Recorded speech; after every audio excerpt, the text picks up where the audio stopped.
भोंदू अशोक खरातच्या चौकशीमध्ये धक्कादायक माहिती समोर आलेली आहे। चमत्कार आणि वशीकरण नव्हे तर हातचलाखीने महिलांना धमकवल्याची आणि त्याचबरोबर शोषण केल्याची खरातनं कबुली दिली आहे अशी माहिती सूत्रांकडून समोर येते।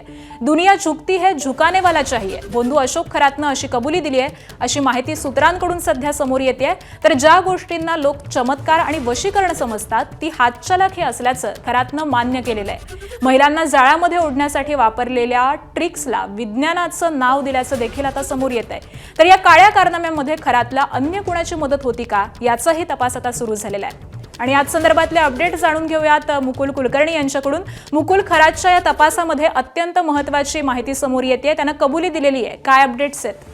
हो, अगदी सुरुवातीपासूनच हा अंदाज बांधला जात होता की हा कुठलाही चमत्कार नाही किंवा वशीकरण नाही, तर तो महिलांच्या मानसिकतेचा अभ्यास करतो आणि त्यानंतर त्यांच्यावर दबाव टाकतो, त्यांचा धमकावण्याचा प्रयत्न करतो।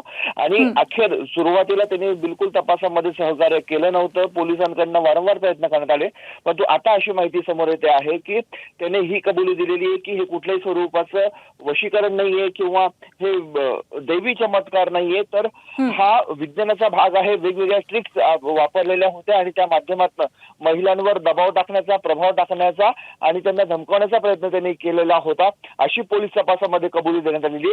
अर्थात ह्या सर्व पोलीस तपासातल्या माहितीबाबत उद्याला न्यायालयामध्ये SIT कडनं काय काय माहिती दिली होते ते बघणं महत्त्वाचं आहे। त्यामुळे अशोक खरात याचे अनेक कारनामे आहेत, त्यापैकी अनेक धक्कादायक गोष्टी या आता समोर येऊ लागलेल्या आहेत। अगदी धन्यवाद मुकुल या सगळ्या सविस्तर माहितीसाठी।